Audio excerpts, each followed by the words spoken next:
Ji-won Kim stood in the massive council chamber and felt small.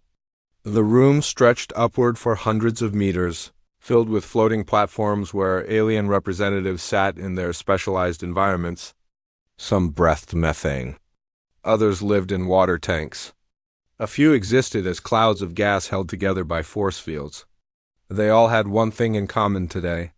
They were all angry at humanity. "The humans have violated our trust again," Councillor Vexthara announced. His scales reflected the blue light of the chamber as he pointed one clawed finger at Ji-won. "They have developed new technology without our approval. This breaks the technology-sharing treaty that Earth signed 50 years ago." Ji-won took a deep breath. She had practiced this speech 100 times, but her hands still shook. "With respect, Counselor, we submitted our research for approval 18 months ago. Your committee never responded. When we asked for updates, we received no answers. We waited a full year past the required review period. According to the treaty, silence after the review period constitutes automatic approval." A ripple of surprised chirps and growls moved through the chamber. Several aliens leaned forward on their platforms. Vexthara's eyes narrowed to slits. "The committee was conducting proper analysis," he said coldly. "Human technology is often dangerous, unstable. You advance too quickly without considering consequences." "Our faster-than-light drive has been tested thoroughly," Ji-won replied. "It produces no radiation, uses minimal energy, and harms no living systems. We followed every safety protocol in the treaty guidelines. We even exceeded them." Another counselor spoke up, a floating, jellyfish-like creature named Polumi.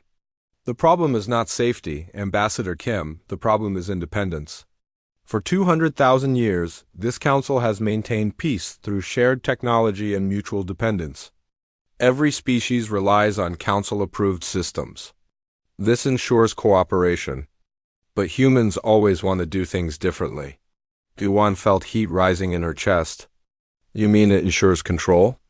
"Every species except humanity was given faster-than-light travel when they joined the council.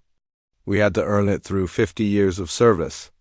When we finally develop our own version, you call it a violation. This seems less like cooperation and more like keeping us dependent." The chamber erupted in noise. Angry shouts in dozens of languages filled the air. Vexthara slammed his tail against his platform, and the sound echoed like thunder. "Enough! The Council has made its decision. Earth will surrender all research on this new drive system. You will also accept guidance protocols for all future development. This means Council overseers will monitor your research facilities." "That is unacceptable," Ji-won said firmly. "You are asking us to give up our sovereignty." "We are asking you to be responsible members of galactic civilization," Vexthara countered. "You have 30 days to comply.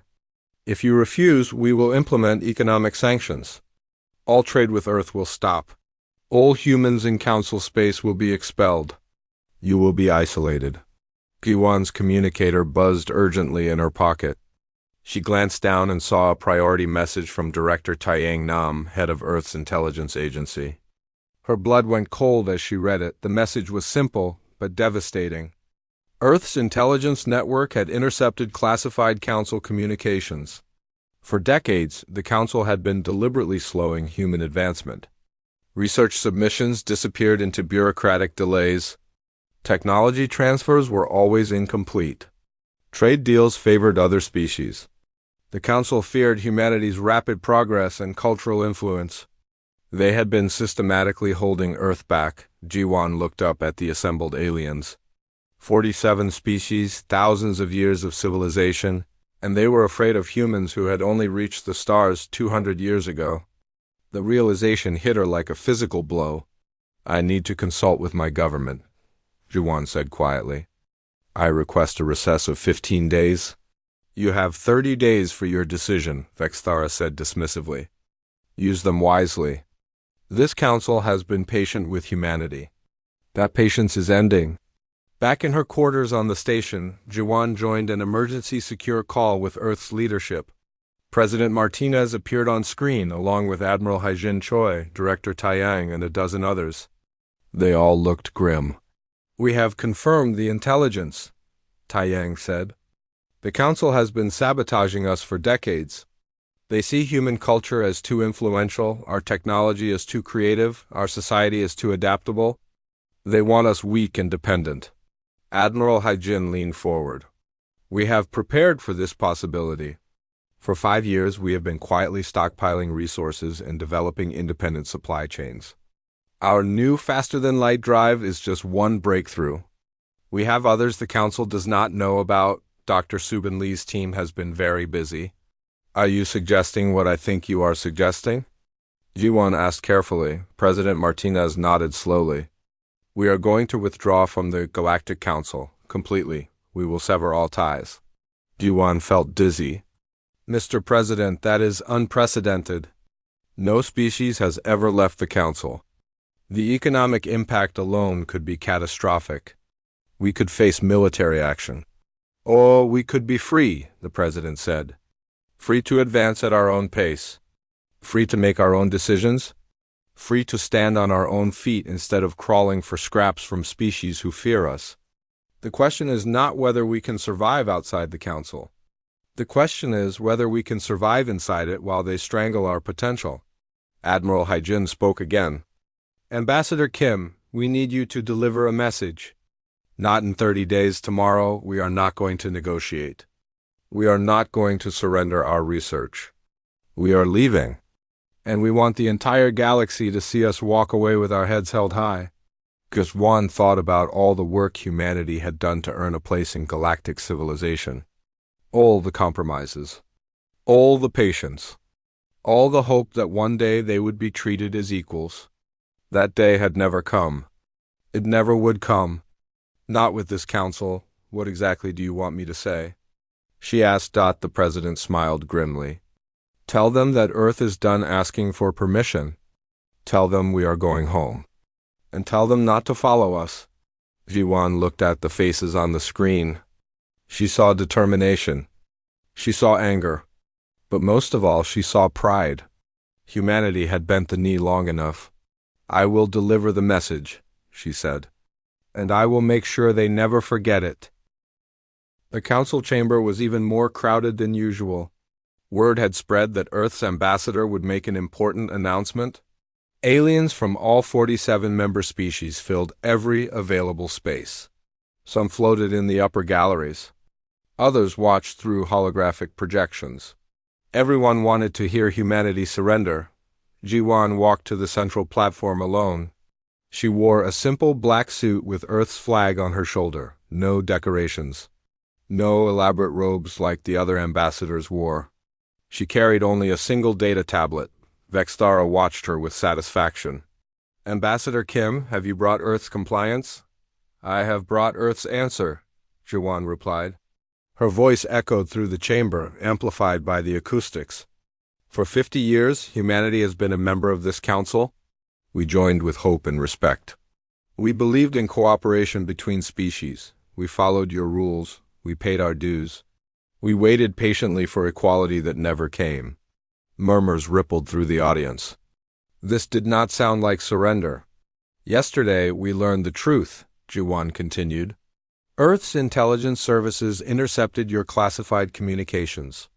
We know now that this Council has been deliberately suppressing human advancement for decades. You delayed our research approvals. You provided incomplete technology transfers. You structured trade deals against our interests, not because we were dangerous, not because we were careless, but because you were afraid. The murmurs became shouts. Vexthara stood up, his scales bristling. This is absurd. We have welcomed humanity. You welcomed us the way a master welcomes a servant, Jiwon shot back. You wanted our culture, our art, our innovation, our resources, but you never wanted us as equals. You kept us dependent, you kept us weak, you kept us begging for scraps while you decided our fate. Polumia's platform drifted forward. If we have made mistakes, we can discuss reforms. There's no need for dramatic accusations. Jiwon smiled sadly. You are right, there is no need for accusations. Because Earth is done talking. Effective immediately, humanity withdraws from the Galactic Council. We sever all formal ties. We reject your authority over our affairs. We are going home. The chamber exploded in chaos. Aliens were shouting in dozens of languages. Some sounded angry, some sounded shocked, a few sounded almost excited. "You cannot do this," Vexthara roared. "No species has ever withdrawn from the council." "Then we will be the first," Jawan said calmly. "We are recalling all human citizens from council space. We are closing our embassies. We are ending all formal agreements and treaties. The Galactic Council no longer speaks for Earth." "You will regret this," Vexthara hissed. "We will impose immediate sanctions. Your economy will collapse within months. Your people will starve. You will come crawling back?" "Perhaps," Jawan acknowledged. "Or perhaps we will thrive. Either way, it will be our choice. Our success or our failure will belong to us. That is called freedom. I'm sorry some of you have forgotten what it feels like." She turned to leave, but a small holographic projection appeared in front of her. It showed an alien that looked like a praying mantis, thin and green. "Ambassador Kim, this is Representative Kira of the Lisa's Commonwealth. My people have watched humanity with interest. We admire your courage today. If Earth needs friends outside this council, please remember the Lisas." Two more projections appeared. A crystalline being and a furry mammalian creature both expressed similar sentiments. Yuan nodded to them gratefully before walking out of the chamber. Behind her, the shouting grew louder. In orbit above the council station, Captain Minho Park received the recall order. His ship, the Indomitable, was stationed near a small human colony in the disputed border zone. Earth had 53 settlements scattered across council space. All of them needed to be evacuated within 2 weeks. "Navigation, plot courses to all human settlements in this sector," Minho ordered. "Communications, send the evacuation code. Everyone comes home, no exceptions." His first officer, a woman named Hannah, looked worried. "Captain, some settlements have been here for 30 years. People have built lives. They might not want to leave." "They do not have a choice," Minho said firmly. "The council will use our people as hostages. We get them out now, while we still can." As the Indomitable prepared to jump to faster-than-light speed, proximity alarms blared. 3 council enforcement ships appeared on sensors, moving to intercept. "They are trying to blockade us," Hannah reported. "Weapons are charging," Minho smiled. "Activate the new countermeasures. Let us show them what Dr. Subin has been working on." The Indomitable's engines flared with strange purple light. Instead of the normal faster-than-light jump that took several seconds to charge, the ship simply vanished. One moment it was there, surrounded by council ships. The next moment it was gone, reappearing 5 light-years away near the first human settlement on the council flagship. Alarms shrieked. The human ship had jumped using technology they did not recognize. It was faster than anything in their database. The enforcement commander stared at his empty screens in disbelief. Back on Earth, Admiral Haijin Choi stood in the command center of Lunar Defense Station 1. Holographic displays showed the entire solar system. Red dots marked incoming council ships. There were hundreds of them, moving into blockade positions. "They are trying to trap us in our own system," her tactical officer reported. "Standard intimidation formation." "Let them come," Haijin said calmly. "Activate the defense network." Throughout the solar system, hidden stations powered up. Humanity had been building them in secret for 5 years, disguised as mining operations and research outposts. Each station contained weapons that used human-developed technology, not council designs. Together, they formed an overlapping network that covered every approach to Earth. The council fleet commander received a simple message from Admiral Haijin. "You are entering sovereign human space. Turn back now or be destroyed." The commander laughed at the message. Earth had only a few dozen military ships. His fleet numbered in the thousands.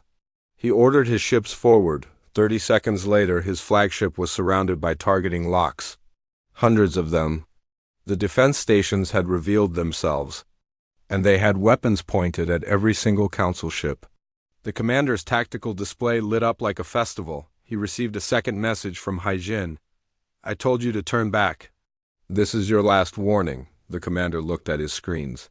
He had more ships, but they were clustered together. The human defense network had perfect positioning. If shooting started, he would lose half his fleet before he could even return fire. And the humans had technology he did not understand. He gave the order to retreat, on Earth. In a small apartment in Seoul, Yunahan watched the news with her mother. The reporter was showing footage of the Council fleet retreating from Earth space. Her mother squeezed her hand. "Is this because of your faster-than-light drive?" she asked quietly. Yuna nodded. She was only 28, but her invention had changed everything. They wanted us to give them all our research, to let them control what we could create. I told the government I would rather destroy my work than hand it over. Are we going to be okay? Her mother asked. Yuna looked at the images of Earth's defense stations lighting up the sky. She thought about all the other projects her team had been working on in secret, the new fusion reactors, the quantum computers, the medical advances that could cure diseases the Council said were impossible to treat. Yes, Yuna said with confidence. We are going to be better than okay. We are going to be free. Merchant Prince Kevlara clicked his mandibles nervously as he reviewed his trading company's quarterly reports. The numbers were terrible. His species, the Chittics, had built a vast commercial empire over 3,000 years. In just 2 months, Earth's withdrawal had cost him 40% of his profits. How is this possible? He demanded of his financial advisor. Humans were only 3% of galactic trade volume. Direct trade was 3%, the advisor corrected. But human goods were everywhere. Their entertainment, their art, their manufactured products, their food, their cultural exports. Other species bought from us, but they wanted human items. Now there are no human items. Demand has collapsed. Kevlara pulled up market data on his screens. Human music had dominated galactic streaming services. Human movies and shows were the most popular entertainment. Human fashion influenced dozens of species. Human restaurants existed on every major station. Human technology patents were licensed across the galaxy. We thought they needed us, Kevlara said quietly, but we needed them. On the Council homeworld, Counselor Vexthara faced angry colleagues. The emergency session had been going for 6 hours. Species representatives were shouting at each other, blaming everyone for the disaster. 4 species have formally withdrawn from the Council, a crystalline delegate announced. They cite Earth's example as inspiration. 8 more have begun independence movements. The Council is collapsing. We should have compromised with the humans, Pulumi said sadly. We should have treated them as equals. Equals? Vexthara snarled. They are children. 200 years. In space, and they think they can lecture civilizations that are thousands of years old? We should have crushed them when we had the chance. Crushed them with what? Another counselor demanded. General Thoxon S. fleet could not even blockade their system. They have weapons we do not understand. Defenses we cannot break, and they developed all of it without us knowing. Then we need a larger fleet, Vexthara insisted. We gather forces from all loyal species. We show these humans what happens when you defy the Council. The chamber fell silent. Many counselors looked uncomfortable. Finally, an elderly amphibian delegate spoke. If we attack Earth and lose, the Council ends forever. Every species will know we are weak. But if we attack Earth and win, we become tyrants. We will prove the humans were right about us. Either way, we have already lost. Vexthara slammed his fist down. I refuse to accept this. We will restore order. But even as he spoke, he knew the truth. The galaxy was changing, and the Council could not stop it, on Earth. Director Taiyang Nam sat in a secure bunker reviewing intelligence reports. His network of agents and sensors monitored every major power in the galaxy. What he saw both excited and worried him. The Lyran sovereignty has made contact, his deputy reported. They are a neutral empire, very powerful, never joined the Council. They want to meet with us. What do they want? Tiang asked. They say they have been watching humanity for years. They are impressed by our withdrawal. They want to discuss mutual defense agreements. Taiyang nodded slowly. Set up the meeting, but keep it secret. If the council finds out we are forming alliances, they will panic even more. His deputy hesitated. Sir, there is something else. We are seeing mass migration. Thousands of aliens are trying to reach human space. They want to live under our protection. They want freedom like we have. How many thousands? Last count was 200,000, sir. And the number grows daily. They are fleeing from council member species where individual rights do not exist. They see Earth as a beacon. Taiyang rubbed his temples. We cannot take them all. We do not have the infrastructure. But we cannot turn them away either. That would make us hypocrites. What do? We accept those we can, we help them build new lives. And we show the galaxy that freedom works better than control. In deep space, Captain Minho Park sat in his ready room reading reports from his crew. The Indomitable had successfully evacuated all human settlements, but they had also found something unexpected. Captain, you need to see this, his science officer said, entering without knocking. We detected unusual energy signatures in the Forbidden Zone. The region the council says is too dangerous to explore. Minho raised an eyebrow. And? There is nothing dangerous there, sir, but there are ancient alien structures. Massive ones. And technology that makes council tech look primitive. I think we know why they call it forbiddance. They do not want anyone finding this. How old? At least 1 million years, sir. Maybe older, and some of the technology still works. There are power sources that have been running for 1 million years without maintenance. If we could study this, Minho smiled. Without council permission, we can explore anywhere we want now. Assemble a research team. Dr. Subin will want to see this. Back on the council station, several minor species representatives met in secret. They were the small civilizations, the ones without much power or influence. They had always followed the council because they had no choice. But Earth had shown them something different was possible. The humans are not stronger than the council, one delegate said. But they are braver. They chose freedom even when it was dangerous. We could do the same, another suggested. We could withdraw together, form our own alliance. The council cannot punish all of us. The council is already crumbling. Look at the economic chaos. Look at the species withdrawing. This is our chance to escape before the whole structure collapses on top of us. They voted unanimously. By morning, 3 more species had announced their withdrawal from the Galactic Council. General Foxon stood on the bridge of his flagship, reviewing the largest military fleet ever assembled. 20,000 warships from a dozen species, all under his command. The Council had given him one mission: bring Earth back into compliance by any means necessary. Admiral, we are ready to jump, his tactical officer reported. Foxon looked at his fleet. It was impressive, but he remembered the images from Earth's defense network. He remembered how easily the humans had evaded his blockade. He remembered the intelligence reports about technology the Council did not understand. General, should we proceed? The tactical officer asked again. Foxon thought about the millions of lives under his command. He thought about what would happen if this went wrong. He thought about whether glory was worth the risk. Proceed, he said finally.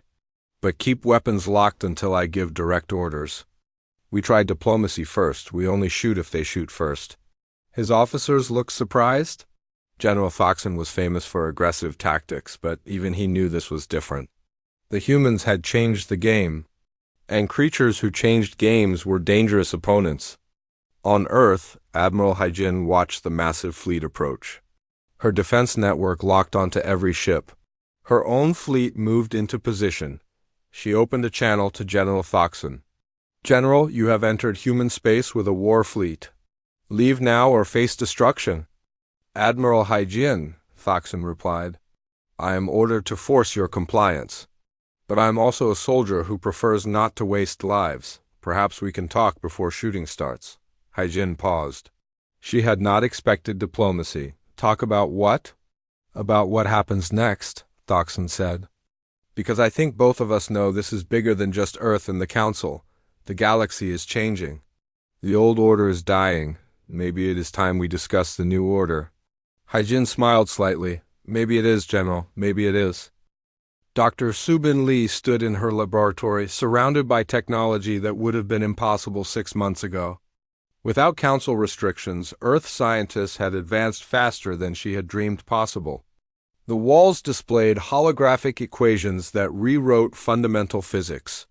Her team had made breakthroughs in energy generation, medical science, and space travel that made council technology look like ancient history. The new fusion reactor is operating at 400% efficiency, her assistant Yunahan reported. That should be impossible according to council physics, but here we are.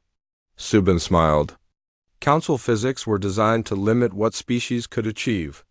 They gave everyone the same basic knowledge, then controlled advancement through approval committees. They never wanted anyone to surpass them. But humans never stopped questioning. We never stopped experimenting. The medical division wants to show you something, Yuna added. They have developed a treatment for Kelvin's disease. The council said it was incurable. Of course they did, Subin replied, because they never really tried to cure it. Why waste resources on a disease that only affects minor species? But we will share this cure freely. Let the galaxy see what happens when science serves life instead of politics. Across the solar system, Commander Jian-O piloted her exploration ship, the Pioneer, toward uncharted space. Earth had launched 50 exploration missions into regions the Council had declared forbidden or too dangerous. Every single mission had found the same thing. There was no danger, just resources, habitable worlds, and ancient alien artifacts that the Council wanted to keep secret. We are approaching the structure Captain Minho found, her navigator reported. Energy readings are off the scale. The ancient alien installation floated in space like a silver flower made of metal and light. It was massive, easily the size of Earth's moon. And according to their scans, it was still functioning after more than 1,000,000 years. Launch probes, Jian ordered. Full spectrum analysis? I want to know what this thing does. The probes circled the structure, sending back data. Jian's science officer gasped as the information appeared on her screens. Commander, this is a manufacturing facility. An automated one. It builds ships. Incredibly advanced ships. And it is asking if we want to activate production. Jian stared at the message on her console. The ancient facility was offering to build ships for humanity. Ships with technology that would make them the most powerful civilization in the galaxy. She thought about what that kind of power could do. She thought about whether humanity was ready for it. Send a message to Earth Command, she said carefully. This decision is above my authority. But in the meantime, establish a research station here. We need to understand this technology before we use it. Power without wisdom is just destruction. On Earth, Rena SEO sat in a conference room with representatives from 17 alien species. They were the ones who had withdrawn from the Council, inspired by Earth's example. Some were small civilizations with little power. Others were mid-sized species tired of Council control. All of them looked to humanity for leadership. We have an opportunity, Rena told them. We can create something new, something better than the Council. An alliance based on mutual respect, voluntary cooperation, and genuine equality. No species controls the others. No species is considered less important. A reptilian delegate raised a clawed hand. But who enforces rules? Who settles disputes? The Council maintained order through centralized power. And look where that led, Rena replied. The Council became corrupt because power corrupted them. We need something different. We propose a federation where each species maintains sovereignty. Disputes are settled through mediation, not force. Trade is voluntary, not mandated. Technology is shared by choice, not by decree. What about defense? A crystalline being asked? The Council still has military might. They could attack any of us. That is why we propose mutual defense agreements, Rena explained. An attack on one is an attack on all. Together, we are strong enough to defend ourselves. And Earth will share defensive technology with all members. No secrets. No restrictions. The room buzzed with excited conversation. This was revolutionary. The Council had always maintained power through information control. But Earth was offering to share everything freely. Why? The reptilian delegate asked suspiciously. Why would Earth share its advantages? Rena smiled. Because strong allies are better than weak dependents. Because shared knowledge grows faster than hoarded secrets. And because it is the right thing to do. Earth learned the hard way what it feels like to be kept down. We will not do that to others. In the council chambers, Councillor Vexthara watched his political career crumble. The council had lost 22 member species.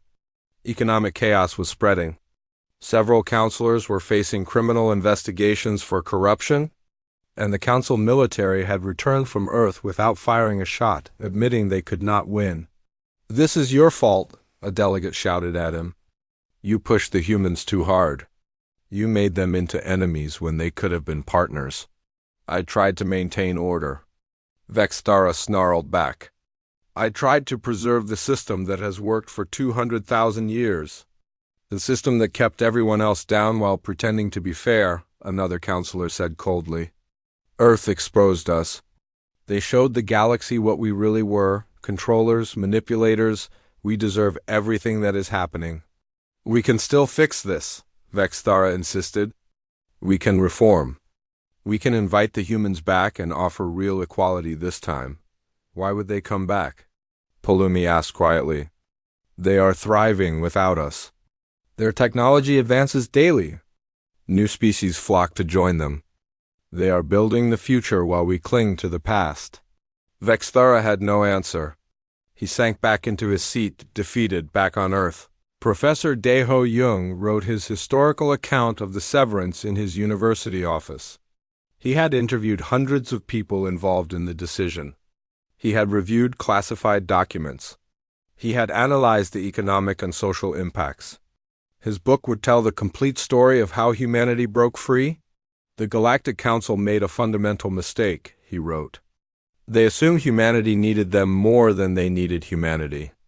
They assumed we would accept any treatment rather than face isolation. They assumed wrong. Humans have always been stubborn. We have always questioned authority. We have always pushed boundaries. These traits made us annoying members of the Council. But these same traits made us dangerous opponents. Because a species that refuses to accept limits cannot be limited. Earth's withdrawal changed the galaxy forever. Within 6 months, the Council lost half its members. Economic systems collapsed and reformed around new power structures. Military alliances shifted. Trade routes changed. And at the center of it all was humanity, not through conquest but through example. We showed the galaxy that freedom was possible. That independence was achievable. That standing up to bullies worked. And once that message spread, it could not be stopped. Daeho paused in his writing and looked out his window. Seoul sparkled in the evening light. Ships came and went from the orbital elevators, carrying goods and people across the solar system. Earth was more prosperous now than it had ever been while under Council control, his communicator buzzed. "A message from Admiral Hyjin? Professor Jung thought you would want to know. General Thoxon has formally requested to join Earth's new federation. He is bringing 5 species with him. The Council just lost its military commander." Daeho smiled and returned to his writing. "The old order is dead," he typed. "The new order is being born. And humanity stands at its center, not as masters, but as the ones who had the courage to say no when everyone else said it was impossible. That is the human way. We are not the strongest. We are not the oldest. We are not the wisest. But when the moment comes to stand up or bow down, we stand. Every single time. And that makes all the difference." Ji-won Kim stood at the podium in the Great Assembly Hall on Earth. Before her sat representatives from 38 species, all waiting to hear humanity's decision. The question was simple but enormous. Would Earth lead a new galactic alliance? "For months you have asked us to create a new council," Ji-won began. "A better version of what we left behind. But we have a different proposal. We do not want another council. We want a federation. A coalition of free worlds where every member has equal voice and equal vote. She gestured to the holographic display behind her, showing a simple organizational chart. No central authority, no permanent leadership. No species controls the others. Instead, we have voluntary cooperation. Mutual defense agreements, free trade, shared research. But each world remains sovereign. Each species makes its own choices. A Chittick's representative clicked his mandibles. But who leads in times of crisis? Who makes decisions when speed is necessary? We elect temporary leadership for specific situations, Jawan explained. Military emergencies, humanitarian disasters, trade disputes. We form committees with representatives from affected species. When the crisis ends, the committee dissolves. No permanent power, no opportunity for corruption. The council tried to control everything, she continued, and that control corrupted them. We believe freedom works better than force. Trust works better than fear, so we offer you a choice. Join us as equals or do not join at all. Either way, Earth respects your decision. The assembly erupted in discussion. Some species loved the idea immediately. Others were concerned about the lack of central authority. A few were suspicious that Earth was hiding some trick, but in the end, 35 of the 38 species voted to join. The Free Worlds Coalition was born. In what remained of the Galactic Council chambers, only 11 species still attended sessions. The once mighty institution had shrunk to a shadow of its former self. The member species were mostly the rigid, authoritarian civilizations that could not adapt to change. Councillor Vexthara sat alone on his platform, watching the empty chamber. His political career was over. His species blamed him for losing Earth. The council blamed him for the collapse. He had nowhere left to go. A holographic message appeared before him. It was from Jiwan Kim. Councillor Vexthara, the Free Worlds Coalition invites your species to join us. We hold no grudges. The past is past. If your people wish to embrace freedom and cooperation, we welcome them. Vexthara felt something he had not experienced in years. Hope. Perhaps it was not too late for his species. Perhaps they could learn from their mistakes. He sent a reply. I will bring your offer to my people. I cannot promise they will accept, but thank you for offering. Yuan's response came quickly. Everyone deserves a second chance, Counselor, even those who opposed us. That is what makes us different from the old council. In orbit around Earth, Admiral Haijin Choi reviewed reports from across the galaxy. The Free Worlds Coalition now protected 73 star systems. Their combined military force was the strongest in known space. But more importantly, they had not fired a single shot in anger. Every conflict had been resolved through negotiation. Admiral, we are receiving a distress call, her communications officer reported. It is from a council world. They are under attack by pirates. They are requesting our help. Haijin smiled. This is a test. The old council would have ignored the call or used it to demand concessions. What do we do? Her bridge crew looked uncertain. Then her tactical officer spoke up. We help them because it is right. We do not ask for payment or loyalty. We just help. Exactly, Haijin agreed. Dispatch the nearest patrol. Protect that world. And when it is over, we leave. No demands, no strings attached. Let them see what real allies look like. Deep in space, Commander Jiano had made a decision about the ancient alien facility. After months of research, her team had unlocked its secrets. The facility could build ships with incredible technology. It could make humanity nearly invincible, but Jian had studied human history. She knew what happened when one civilization became too powerful. Pride turned to arrogance. Arrogance turned to tyranny. She refused to let that happen. We will use the facility, she announced to her crew, but not for weapons. We will build exploration ships, science vessels, medical ships, hospital stations. We will use this power to help people, not to dominate them. Some will say we are wasting an advantage, her science officer warned. Let them say it, Jian replied. True strength is not in weapons, it is in character. Earth became powerful by doing the right thing, not the easy thing. We will not change that now. On Earth, Yunahan stood in front of a crowd of alien scientists. She was demonstrating Earth's new fusion reactor, explaining the physics and engineering in simple terms. Other human scientists were sharing medical breakthroughs, agricultural improvements, and environmental technologies. But you are giving away your advantages, a Lyran scientist protested. Why share your secrets? Yuna smiled. Because they are not secrets. Science belongs to everyone. The Council failed because they hoarded knowledge. We succeed by sharing it. Every species that joins the coalition gets access to everything we know. No restrictions, no conditions. What if someone uses your technology to attack you? Another alien asked. Then we will defend ourselves, Yuna said simply. But we will not live in fear. We will not become like the Council, controlling others to feel safe.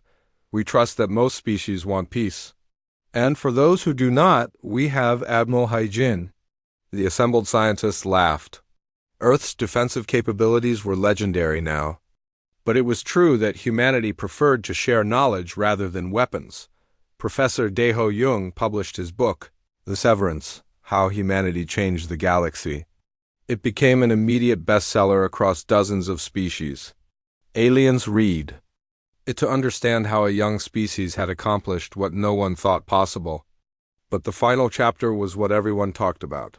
Daeho had titled it Looking Forward. In it, he discussed humanity's plans for the future. Some ask what Earth wants, he wrote. They assume we have secret ambitions, hidden agendas. But the truth is simple. We want what we have always wanted: freedom to grow, freedom to explore, freedom to make our own mistakes and celebrate our own victories. We do not seek to rule the galaxy. We do not seek to replace the Council with ourselves.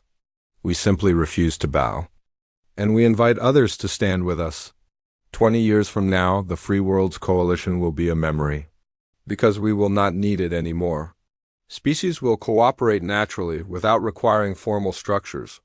Trade will flow freely. Information will be shared openly. Disputes will be settled fairly. That is the future humanity is building, not an empire, not a hegemony. Just a galaxy where every species can reach its potential without artificial limits imposed by those who fear change. The Council era lasted 200,000 years. It ended in months because it was built on control. The Coalition era will last forever because it is built on freedom.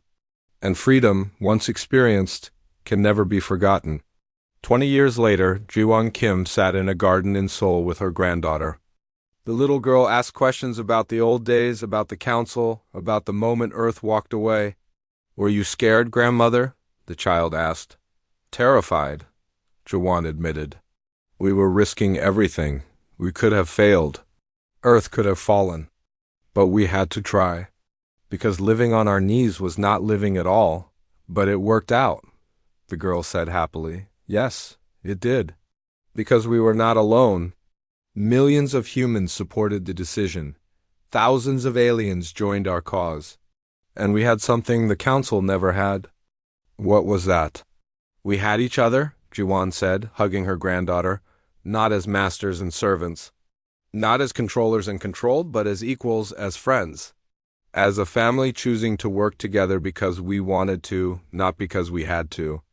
Above them, ships from a dozen species passed through Earth's sky.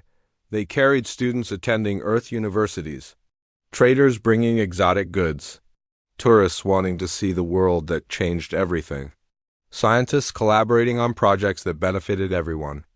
The galaxy had changed, not through war, not through conquest, but through one species having the courage to say no, to stand up, to walk away from a system that demanded submission. Earth had severed ties with the Galactic Council, and in doing so had shown the universe that freedom was not just possible. It was inevitable. Captain Minho Park, now an admiral, prepared for humanity's next great adventure. Yunahan's team had finally cracked intergalactic travel. Soon, humans would visit other galaxies, meeting species the Council never knew existed.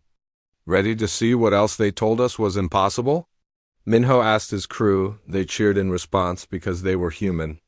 And humans never stopped reaching for the stars. The old Council was gone. The new order was thriving. And at the center of it all was a simple truth. Freedom matters, dignity matters. The right to choose your own path matters. Earth had learned that lesson. And Earth had taught it to the galaxy. That was humanity's real gift. Not technology, not military might, but the stubborn, unshakable belief that every species deserved respect, that every voice mattered, that no one should have to bow to anyone else. The universe was better for it, and it would never be the same again.